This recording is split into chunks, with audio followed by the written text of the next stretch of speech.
자, 누가복음 70번째 시간입니다. 자, 설교 제목 같이 한번 읽습니다. 시작. 보릿고개와 먹방. 제 평생 설교하면서 가장 파격적인 설교 제목이 아닌가 싶습니다. 그냥 그렇게 정해봤습니다. 굉장한 의미가 있지는 않지만 설교의 내용을 좀 담고 있어요. 자, 누가복음 11장 2절 4절 몇 주째 읽고 있습니다. 자, 같이 읽습니다. 시작. 예수께서 이르시되 너희는 기도할 때에 이렇게 하라. 아버지여, 이름이 거룩히 여김을 받으시오며 나라가 임하시오며 우리에게 날마다 일용할 양식을 주시옵고 우리가 우리에게 죄 지은 모든 사람을 용서하오니 우리 죄도 사하여 주시옵고 우리를 시험에 들게 하지 마시옵소서 하라. 아멘. 자, 여러분, 오늘 일용할 양식을 구하는 기도예요. 일용할 양식을 구하는 기도. 마태복음의 기도로는 날마다 우리에게 일용할 양식을 주시옵소서죠. 날마다 우리에게 일용할 양식을 주시옵소서. 자, 수십 년 전, 정확하게 언제라고 말씀드릴 수 있을까요? 70년대까지도 남아있었던 것이 있어요. 바로 보릿고개라는 것입니다. 저보다 좀 연배가 있으신 장로님들, 우리 권사님들, 집사님들, 성도님들, 보릿고개라는 말씀을 많이 들으셨을 거예요. 조상 대대로 있었던 것입니다. 전쟁 직후에 있었던 그런 것이 아니고요. 한반도에 우리 조상들이 살아가는 모든 시절에 보릿고개라는 것이 있었어요. 보릿고개라는 것이. 자, 한반도는 이모작이 가능하죠. 2번 농사 지을 수 있습니다. 첫 번째는 무슨 농사 짓습니까? 벼농사 짓죠. 벼농사 짓고 나서 그 다음 농사로 보리 농사를 짓는데 보리를 수확하기 전에 먹을 것이 너무 없었어요. 구황작물 같은 것이 한반도에 들어오기 전까지는 우리 조상 대대로 그 보릿고개를 넘는 것이 굉장히 어려웠다는 것입니다. 자, 그래서 저 어릴 때만 해도 가난한 사람들을 표현할 때 찢어지게 가난하다 그렇게 표현했습니다. 여러분, 저게 설교 시간에 말씀드리기 굉장히 민망한데 어디가 찢어진다는 얘기죠? 아시는 분들은 고개를 뚝 떨구셨어요. 자, 제가 설교 시간에 말씀드리지 않겠습니다. 끝나고 혹시 목장 모임 하시면 얘기하시기 바라요. 어디가 찢어지는 것인가? 먹을 게 너무 없으니까 나무 껍질 벗겨서 먹고 흙을 먹었다는 것입니다. 아프리카 애들 영상 가끔 나오죠? 흙 먹는 거. 우리 조상들 얘기였어요. 그래서 나무 껍질이나 흙을 먹으면 소화를 시킬 수 없기 때문에 그것이 배출되는 과정에서 찢어지게 가난하다는 말이 나오게 된 것이고, 저거는 다 실화였죠. 이 사진을 보여드리자마자 한 분께서 웃으셨어요. 자, 왜 웃으셨을까요? 어릴 때 우리 동네 애들 같은 느낌을 받으셨던 것 같아요. 그렇죠? 자, 지금 60대, 70대 선배님들은 저 사진이 이상하지 않습니다. 그분들의 과거의 모습입니다. 우리 청소년들, 청년들도 가끔 앉아 있는데 여러분, 이것이 우리 어른들의 모습이었어요. 자, 너무나 먹을 것이 없어서 보릿고개를 목숨 걸고 넘던 시절이 불과 수십 년 전이었다는 것입니다. 자, 그런데 요즘에는 격세지감을 느껴요. 저거를 저 사람이 혼자 먹었다는 것이죠. 먹는 방송이라고 해서 먹방이다. 요즘에 저건 모르는 분이 많지 않습니다. 먹방, TV를 틀어보면 온통 먹는 거죠. 밤에 집에 들어가서 그냥 리모컨 한번 돌려보고 자려고 하다가 채널 잘못 걸리면 크게 곤란하죠. 너무 배가 고팠는데 막 너무나 맛있게 먹는 프로그램을 하니까 때로는 유혹에 넘어가지 못하고 무엇인가 좀 먹고 자기도 하고 그런 것 아니겠습니까? 근데 이 친구가 저렇게 많이 먹었다는 것이에요. 여자분도 나오시는데 저걸 혼자 먹었다는 것이죠. 계속 실시간으로 사람들한테 먹는 것을 보여주면서 후원금을 받는데 장사가 그렇게 잘 된다는 거예요. 한국에서 유튜브에서 돈 제일 많이 버는 사람이 어떤 컨텐츠를 가지고 돈 버는 줄 아십니까? 카메라 앞에서 계속 술 먹는 건데요, 그 사람이 가장 많은 후원금을 받고 있대요. 여러분, 정말 시대가 악하고 우리가 분발해야 되는 줄 믿습니다. 계속 술 먹는 거 보여주는데 후원금이 1년에 수억이 들어온다는 것이에요. 무슨 후원이죠? 뭐를 후원하는 거죠? 해외로 넘어갔어요. 중국이래요. 한국에서 수출한 것입니다. 할렐루야. 참 감사하죠. 그래서 외국에서도 먹방 이렇게 얘기하는 거예요. 저거 이제 동양 사람들만 저러는가 했더니 이제 서양 사람들도, 이 친구는 미국 유튜버래요. 먹방을 시작할 때 저렇게 날씬했는데 불과 수년 만에 100kg 정도 더 쪄가지고 지금은 방송을 산소 호흡기를 끼고 한대요. 그런데도 계속 먹는데요. 자, 앞에 보여드렸던 보릿고개 우리 선배들의 모습과 오늘날 먹방의 모습이 얼마나 대조적이고 정말 얼마나 많은 격세지감을 저희가 느끼게 되는지 몰라요. 자, 그런데 사실 우리도 먹방 하잖아요. 그렇죠? 여러분, 저희 조상들에 비하면 우리는 너무 먹어요. 여러분, 다들 반박이 불가하시죠? 정말 너무 많이 먹어요. 자, 오늘 말씀 앞에 서서 우리가 주님 앞에 말씀을 따라서 다이어트 하자고 각오하시는 여러분들 되시기를 축복합니다. 많은 분들의 눈빛이 목사님 먼저 하세요, 이런 표정이었어요. 상처받을 뻔했는데 기도로 준비했기 때문에 상처까지는 안 됐고, 자, 어쨌거나 그런 시대를 저희가 살고 있다는 것입니다. 자, 그런 시대에 오늘 우리에게 일용할 양식을 주세요라는 기도가 어떤 의미가 있냐는 것입니다. 자, 주기도문은 여러분들 너무나 많이 주님 앞에 올려드렸지만 처음에는 계속해서 하나님을 부릅니다. 당신의 이름이 거룩히 여김을 받으세요. 당신의 나라가 임하세요. 당신의 뜻이 하늘에서 이루어진 것처럼 땅에서도 이루어지세요. 여러분, 그렇게 기도한다고 말씀드렸죠? 한국은 당신이라고 말을 못하니까 이런저런 모양으로 바꾸었지만 원어나 영어 성경에 보면 당신이라고 되어져 있어요. 자, 이제 그 세 가지 당신 기도가 끝나고 우리 기도예요. 지금부터는 오늘 우리에게 일용할 양식을 주시고 우리가 우리에게 죄 지은 자를 사하여 준 것처럼 우리 죄를 사하여 주시고 우리를 시험에 들게 하지 말게 해주세요라고 기도하는 것입니다. 앞에 거는 당신 기도, 뒤에 것은 우리 기도라고 이야기할 수 있어요. 자, 6장 11절, 마태복음 6장 11절 우리 같이 한번 읽습니다. 시작. 오늘 우리에게 일용할 양식을 주세요. 여러분, 저기도 응답됐어요? 안 됐어요? 여러분 삶에 저기도 응답됐습니까? 안 됐습니까? 여러분, 응답이 됐죠? 저희 교회에서 오늘 저녁에 정말 먹을 것이 없어서 저기도 드리는 분은 없으세요. 단언할 수 있어요. 자, 저 내용을 보세요. Give us, 우리에게, 그쵸? Our daily bread, 그쵸? 자, 그래서요, 보세요. 일용할 양식을 주시옵소서 했는데 여러분, 양식이라고 번역되어 있지만 원래는 뭐라고 되어 있을까요? 빵입니다. 빵. 2000년 전 유대 사람들이 하나님께 양식을 구한 것은 빵을 구한 것입니다. 날마다 우리에게 빵을 주세요. 우리로 따지면 날마다 우리에게 밥을 주세요. 이런 기도라고 말씀드릴 수 있어요. 그런데 어떤 분들은 이렇게 번역하셨어요. 세 번째 줄은 새 번역입니다. 새 번역. 우리 같이 한번 읽어볼까요? 시작. 오늘 우리에게 필요한 양식을 내려주세요. 잉여 양식은 우리의 기도 제목이 아닌 거죠. 그렇죠? 필요한 양식을 내려주세요. 자, 그것을 또 영어 성경에서는 오늘 우리에게 필요한 음식을 주세요, 이렇게 번역했어요.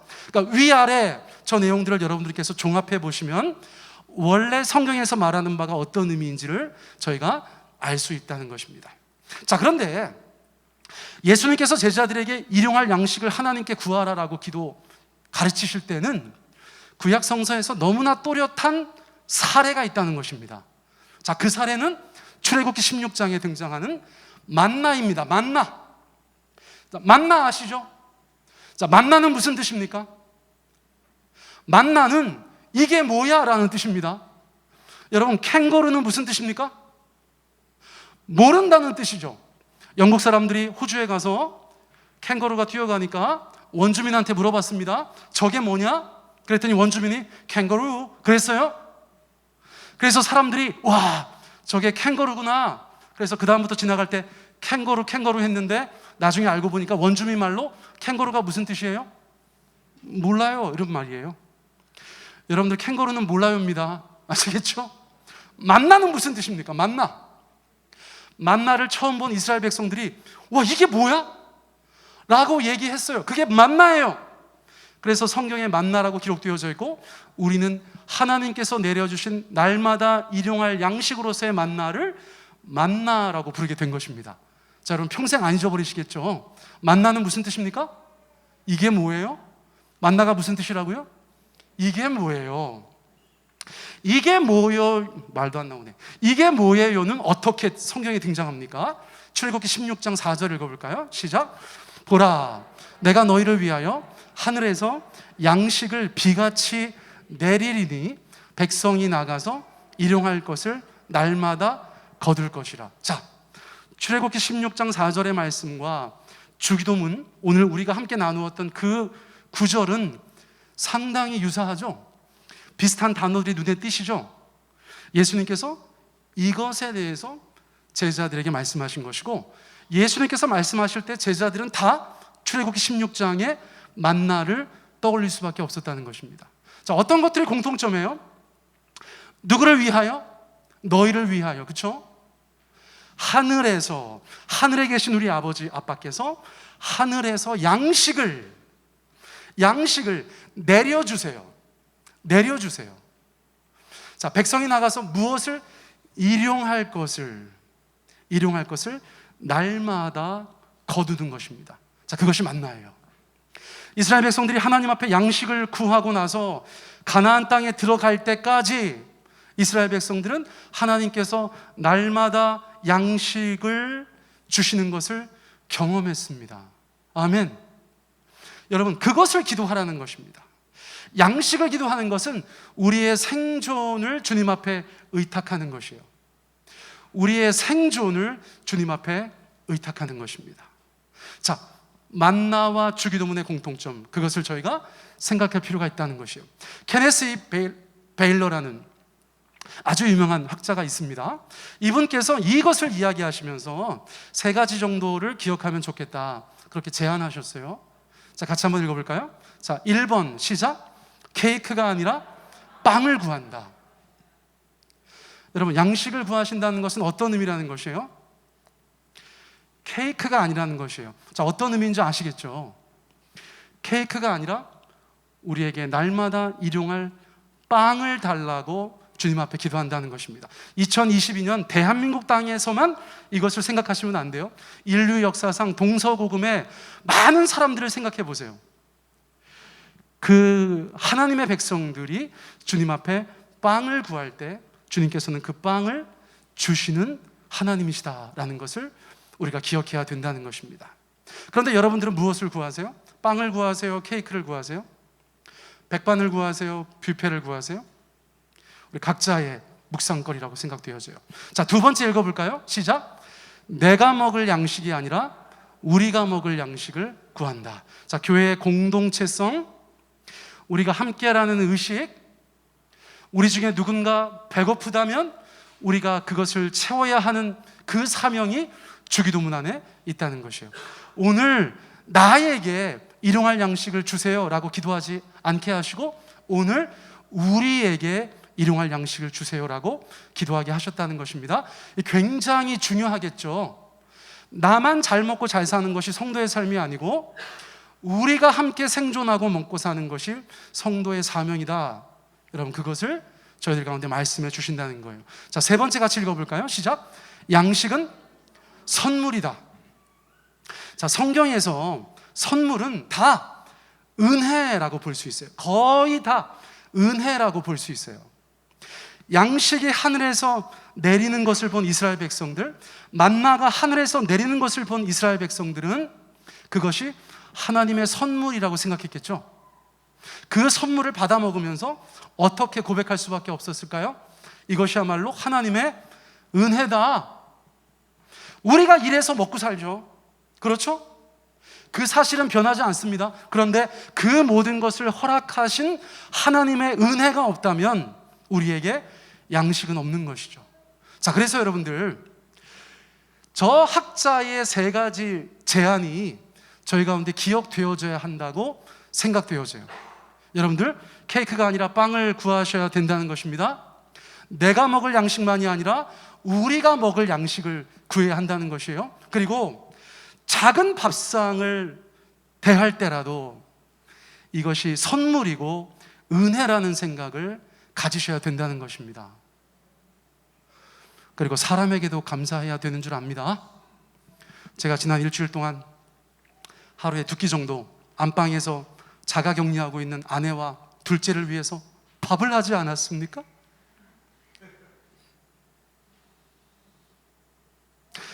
잘 먹었습니다. 이 말이 그렇게 감격스러운 말인지 몰랐어요.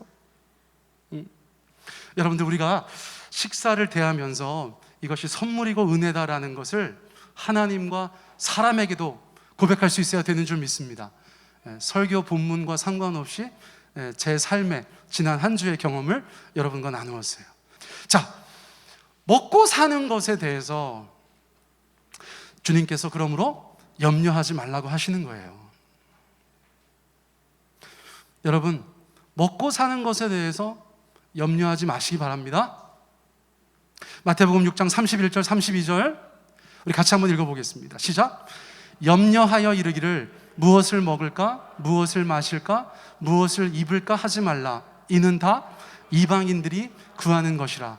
너희 하늘 아버지께서 이 모든 것이 너희에게 있어야 할 줄을 아시느니라. 아멘. 자, 누구는 저런 기도해도 된다는 것입니까? 누구는 저것을 가지고 염려해도 된다는 것입니까?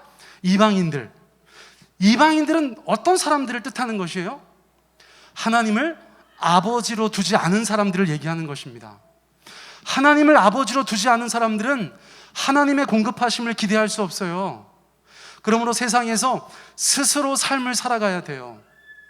그런데 하나님을 아버지로 두고 있는 사람들, 하늘에 계신 우리 아빠라고 야훼 하나님을 부르는 사람들은 먹고 마시는 것, 입는 것에 대해서, 이 땅을 살아가는 기본적인 것에 대해서 하나님의 공급하심을 믿고 염려하지 않아야 된다는 것입니다. 여러분, 이것은 우리에게 너무나 중요합니다. 너무나 중요해요. 돌아보면 저도 개척하고 나서 경제적으로 어려웠던 적이 있었어요. 결혼 반지 다 팔고, 그건 팔지 말았어야 됐어. 지금 돌아보면 결혼 반지는 팔지 말았어야 됐어. 저희 아내가 팔자고 해서 팔았는데 나중에 그 사진을 보면 너무 짠해요.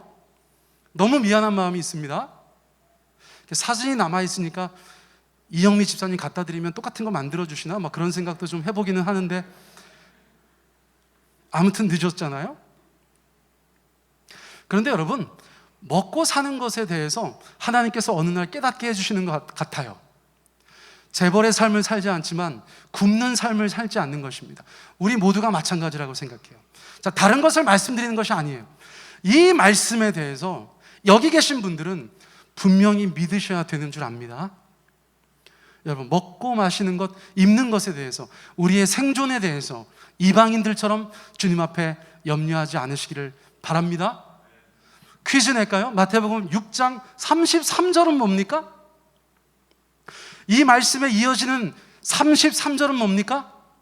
그러므로 너희는 먼저 그의 나라와 그의 의를 구하라. 그 말씀으로 돌아간다는 것이에요. 주기도문으로 다시 돌아가는 것입니다. 하나님의 왕되심을 구하면, 그분이 나의 왕이 되시면 나의 삶의 모든 것을 책임져 주신다. 그것을 저희가 다시 한번 생각할 수 있게 된다는 것이에요. 자, 그런데 여기에서 주기도문의 역설을 생각하셔야 된다는 것입니다. 내가 오늘 먹는 것을 염려하지 않는데 오히려 너무 많이 먹어서 걱정인데 날마다 일용할 양식을 달라고 기도하는 것은 내게 어떤 의미가 있는가? 자, 주기도문을 다시 한번 돌이켜서 생각해 보세요. 하나님 거룩히 여김을 받으세요라는 기도는 어떻게 우리의 삶 가운데 적용된다고 말씀드렸어요? 내가 거룩하게 살 때 하나님이 거룩히 여김 받는다고 말씀드렸죠. 자, 하나님의 나라가 어떻게 온다고 말씀드렸어요? 내가 하나님의 통치를 받을 때 하나님의 나라가 오는 것입니다. 하나님의 뜻이 하늘에서 이루어진 것처럼 땅에서도 이루어지는 것은 어떻게 가능합니까? 우리가 하나님의 뜻에 순종해 나아갈 때 그것이 이루어지는 것이에요. 자, 기도를 가장한 명령이라고도 할 수 있어요. 예수님께서 우리 가운데 기도를 가르쳐 주시는 것 같지만 예수님의 꿈과 비전, 그분의 마음을 우리 가운데 말씀해 주고 계신 거예요. 그렇게 기도하면서 우리가 무엇을 해야 되는지를 예수님께서 가르쳐 주셨다는 거예요.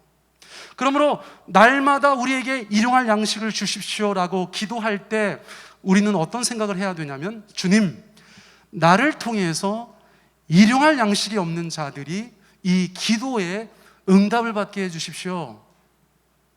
여러분, 거기까지 나아가야 되는 줄 믿습니다.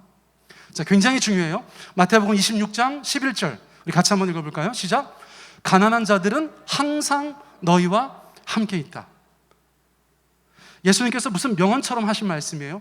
가난한 자들은 항상 너희와 함께 있다. 자, 이제 이 기도는 우리에게 더 이상 응답으로서의 의미가 없어요. 우리는 다 응답받고 살아요.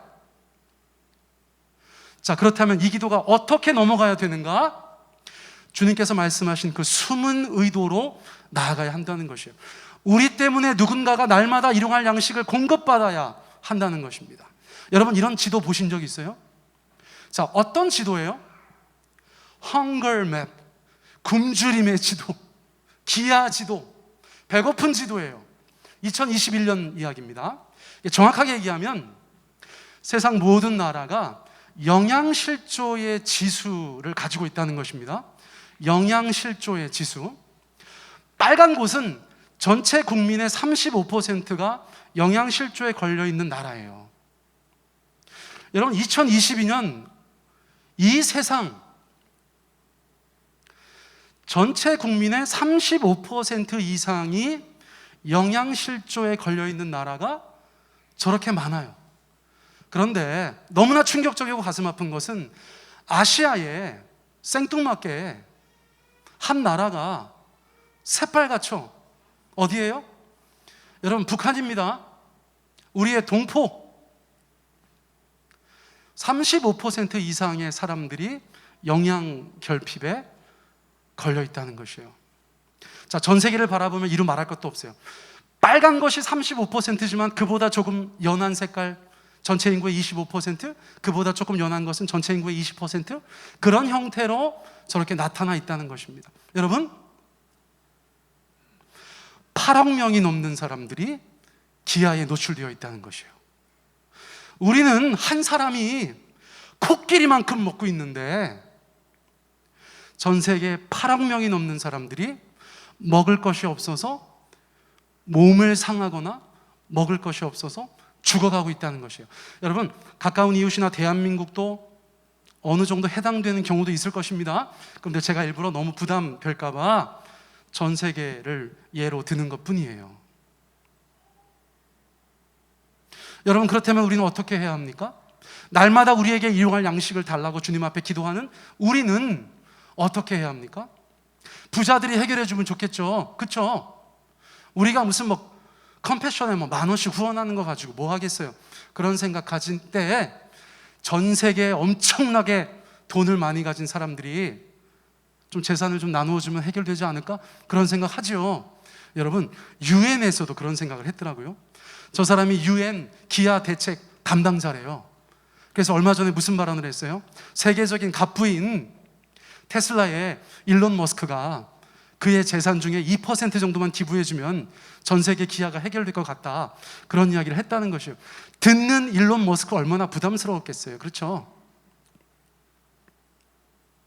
그래서 나중에 인터뷰한 거 보니까 적절한 근거를 대면 생각해보겠다, 그랬다는 것이에요. 그런데 그런 일은 벌어질까요? 안 벌어질까요? 그런 일은 안 벌어져요. 여러분, 성경에 보세요. 마태복음 19장 21절 우리 같이 한번 읽습니다. 시작.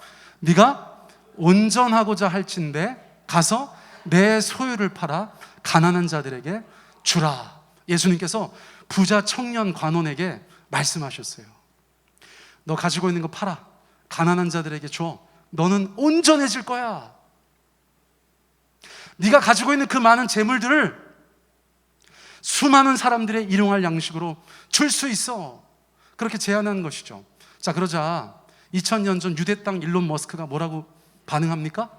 마태복음 19장 22절 자, 같이 읽습니다. 시작. 그 청년이 재물이 많음으로 이 말씀을 듣고 근심하며 가니라. 우리 같으면 재물이 많으면 2% 금방 줄 수 있을 것 같은데 재물이 많으면 또 안 그런 것 같아요. 그래서 이 청년 부자는, 이 관원은 그 앞에서 대답하지 못했고 나중에도 대답했다는 얘기는 없어요. 자, 그런데 여러분, 전혀 다른 예가 있어요.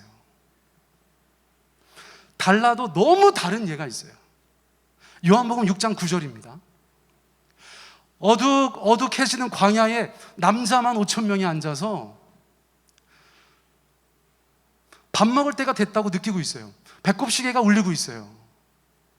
예수님의 제자들이 비상이 걸렸어요. 그때 한 제자가 이렇게 이야기하죠. 요한복음 6장 9절입니다. 자, 같이 한번 읽어보세요. 시작. 여기 한 아이가 있어 보리떡 5개와 물고기 2마리를 가지고 있나이다. 그러나 그것이 이 많은 사람에게 얼마나 되겠사옵나이까? 딱 저 같은 사람이죠. 굉장히 합리적이지 않습니까? 오병이어, 이 꼬맹이의 도시락입니다. 이 꼬맹이의 일용할 양식이에요. 그것이 남자만 5천 명이나 되는 사람들에게 얼마나 되겠습니까? 무슨 도움이 되겠습니까? 여러분, 제자들이 오병이어를 발견하고 기뻐하지 않았어요. 근데 예수님께서 어떻게 하시죠? 너무나 잘 알고 있어요. 요한복음 6장 11절, 제가 성경 말씀을 이렇게 요약해 보았어요. 핵심적인 단어들만 모아봤어요. 자, 같이 한번 읽어보세요. 시작. 예수께서 나눠주시고 그들의 원대로 주시니라. 저 성경 구절에 저 단어들이 나누어져 있습니다. 제가 모아서 문장을 만들어 봤어요. 예수께서 나눠주시고 그들의 원대로 주시니라. 그 오병이요, 너무나 작은 것이지만 그것을 내놓았을 때 예수님의 손 안에서 놀랍도록 쓰임 받았다는 사건이 바로 오병이어의 사건이 아니겠습니까? 여러분들은 어떤 인생을 사시겠어요? 여러분들 각각의 가정들은 어떤 인생을 사시겠어요? 세종배단위 교회는 어떤 인생을 살아야 될까요? 정말 엄청나게 재정이 많은 교회가 되어서 조금씩 흘려보내는 교회가 되어야 할까요? 없어도 주님 앞에 오병이어로 내놓고, 주님, 우리가 가진 것이 누군가에게 일용할 양식이 되게 하여 주시옵소서라고 기도하며 실천하는 교회가 되어야 할까요? 자, 저희가 이제 공감의 문제가 조금만 정리되면 지난 한 해 동안 계속해서 우리 교회 가운데 말씀하시는 구제의 사역, 돕는 사역을 열심히 하면 좋겠어요. 얼마나 많은 사람들이 어려움을 겪고 있는지 몰라요. 제가 얼마 전에 말씀드렸죠. 제 친구 목사가 대전에서 목회하는데, 여러분, 보호 종료 아동이라고 들어보셨어요? 보호 종료 아동? 제가 정확한 나이가 기억이 안 나는데 시설에 있던 친구들이 만 18살인가? 그 정도가 되면 아무런 대책 없이 사회로 내보내져요. 여러분, 어린 시절 청소년기를 시설에서 보냈던 애들이 나이가 20살이 됐다고 해도 여러분 애기잖아요. 근데 그 친구들이 사회에 나와서 자기 혼자 혈혈단신 어떻게 인생을 살아갑니까? 근데 제 친구 목사가 교회를, 예배당을 카페로 꾸미고 그 카페에서 그 친구들을 품어주고 그들이 거기에서 일할 수 있도록 도와주고 있어요. 요즘에 그런 거 보면 너무 부럽기도 해요. 교회가 이제는 전통적인 생각만을 가지고 이 땅 가운데 있어야 될 때가 지났다고 보아져요. 여러분, 저희가 주님 앞에 기도하면서 굉장히 창의적으로 생각해야 되는 때가 바로 이 시대라고 생각합니다. 자, 제가 이 말씀을 나누고 싶어요. 몇 번 나눴나 몰라요? 야고보서 2장 15절 16절 우리 같이 한번 읽습니다. 시작. 형제나 자매가 헐벗고 일용할 양식이 없는데 너희 중에 누구든지 그에게 이르되 평안히 가라, 덥게 하라, 배부르게 하라 하며 그 몸에 쓸 것을 주지 아니하면 무슨 유익이 있으리요? 하나님의 말씀입니다. 우리의 삶이 오병이어를 들고 있는 어린아이와 같이 되어야 한다는 것입니다. 전 세계를 이야기했지만 우리 주변에도 여전히 일용할 양식이 없는데 우리 앞에 서 있는 사람이 있다는 것입니다. 자, 성도와 교회의 선택은 무엇이 되어야 합니까? 축복합니다, 기도하겠습니다, 그것이 아니고 평안히 가라, 덥게 하라, 배부르게 하라, 그것이 아니고 그들의 쓸 것을 직접적으로 채워주는 교회, 성도가 되어야 한다는 것이에요. 제가 이제 지금 옆에 30 선교사님이 와 계세요. 설교하고 계세요. 영어 예배 설교하고 계세요. 그래서 식사를 같이 했습니다. 식사를 같이 했는데 어쨌거나 은사 목사님이시기 때문에 오랜만에 저희 모교의 선배 이야기를 해주시는 거예요. 선배 이야기. 그래서 저보고 남 목사, 류 목사 아나? 뭐 그러면서 최근 소식을 전해 주시는 거예요. 너무나 흥미로웠어요. 그래서 바로 설교에 제가 반영하는 것입니다. 미국 가서 목회를 하는데 굉장히 잘생기고 멋진 형이었거든요. 근데 미국에서 목회를 잘하고 있대요. 근데 고생을 굉장히 많이 했다는 것이에요. 고생을 많이 했는데 그 중에 어떤 고생을 했냐면 어느 교회에서 부목사로 오라고 해서 갔더니 교회 형편이 어려웠는지 그래도 그러면 안 되는데 약속했던 사례비의 절반도 안 되는 사례비를 주면서 미안하지만 이걸로 살으라고 한다는 거예요. 그래서 오래전 이야기지만 얼마나 힘들었겠어요. 세탁소에서 일하면서 목회 사역을 이어갔어요. 그런데 그 해에 미국에 블랙 프라이데이라고 아주 그냥 미친 듯이 할인해주는 그날이 있어요. 그래서 사람들이 막 돈 모아놨다가 그날 어디 가가지고 막 쇼핑하고 그러거든요, 미국 사람들. 근데 요즘에는 한국에서도 그거 하대, 블랙 프라이데이라고 해가지고. 그런데 사람들이 막 쇼핑몰로 몰려가가지고 물건을 사대는데 저희 선배 목사님은 돈이 하나도 없는 거예요. 그래서 온 나라가 들썩이는 그날 자기는 물건 하나 살 것이 없어서 집에 있었는데 집에 있으면서 결단을 했다는 거예요. 결심을 했다는 거예요. 내가 나중에 담임 목회를 하면서 조금이라도 여유가 생기면 블랙 프라이데이 때 어디 가서 쇼핑 못하는 목회자들을 돕겠다. 그런데 진짜 담임 목회자가 됐어요. 크지 않은 교회, 작은 교회 담임 목회자가 됐어. 교인들한테 그 얘기를 한 거예요. 사랑하는 성도님들, 집사님들, 장로님들, 권사님들, 제가 옛날에 이런 일이 있었는데 우리 교회가 너무나 힘들고 어려운 목회자들 블랙 프라이데이 때 쇼핑할 수 있도록 쇼핑 금액을 좀 지원해 주면 좋겠습니다. 그랬더니 막 고생했던 어른들이 아우 목사님 좋은 생각이라고, 그래서 가정마다 10가정 정도 되는데 그 10가정이 목회자 한 가정씩을 다 맡아가지고 1년 내내 돈을 모아가지고 블랙 프라이데이 때 각 목사님 가정에 $300씩을 보냈다는 거예요. 36만 원 정도 되겠죠? 요즘에는 조금 더 비싸졌네, 그렇죠? 어쨌거나 40만 원 채 안 되는 돈을 모았다가 정말 힘든 목회자 가정에 1년에 한 번 그것을 탁 보내고 못을 박았다는 것이에요. 절대 다른 것에 쓰지 마십시오. 꼭 그날 월마트에 가서 쇼핑하십시오. 다른 걸로 쓰면 절대 안 됩니다. 블랙 프라이데이 때 쇼핑하는 것에만 그 돈을 쓰십시오라고 했다는 거예요. 여러분, 이것은 굉장히 구체적이고 실제적이고 사랑스러운 적용이 아니겠습니까? 자, 세종배단위교회도 앞으로 이런 일들을 진짜 많이 했으면 좋겠어요. 왜요? 제가 하고 싶어서요? 아니. 하나님의 말씀이 우리 가운데 그것을 요구하고 계세요. 우리 주변의 많은 사람들에게 축복합니다, 기도하겠습니다, 그런 말 하지 말라는 거예요. 배부르게 해주라는 거예요. 따뜻하게 해주라는 것이에요. 옷을 입혀주라는 것이에요. 여러분, 이거 꼭 교회에서 할 때까지 안 기다리셔도 됩니다. 아멘? 주변에 정말 일용할 양식을 구하고 있는, 또 다른 형태로 주님 앞에 필요한 것들을 구하고 있는 자들에게 그 기도를 하는 내가 축복의 통로, 공급의 통로가 될 수 있다는 사실, 주기도문의 역설, 여러분 그것을 기억하시고 실천하시는 저와 여러분 되기를 원합니다. 우리 같이 한번 기도하겠습니다. 기도하실 때 여러분 한번 생각해 보세요. 학교 다닐 때 연말에 불의웃돕기 성금 가져오라고 하면 친구 중에 꼭 그런 애가 있었어요. 아이씨, 내가 불우이웃인데 누굴 돕겠다고. 여러분, 지금 그런 생각하시면 안 돼요. 우리는 일용할 양식을 이미 주님 앞에 구하고 받은 사람들이에요. 주님은 오늘 우리 가운데 말씀하세요.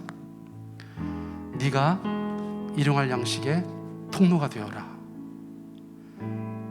너희가 일용할 양식의 통로가 되어라. 가까운 이웃, 먼 이웃, 열방에 흩어져 있는 그리스도인들 중에서 가난한 자들, 선교지에서 재정을 위해서 기도하는 사람들, 온갖 하나님의 사람들의 축복의 통로가 되어라. 여러분, 주님께서 지금 그렇게 말씀하고 계세요. 여러분, 각자 주님하고 교제하세요. 주님 앞에 기도하세요. 그리고 하나님의 음성을 들으세요. 주님의 말씀을 받으세요. 순종하세요. 이 시간 우리가 주님 앞에 한 3, 4분 정도 각자 기도하며 나아가겠습니다. 함께 기도합니다. 사랑의 주님, 감사합니다.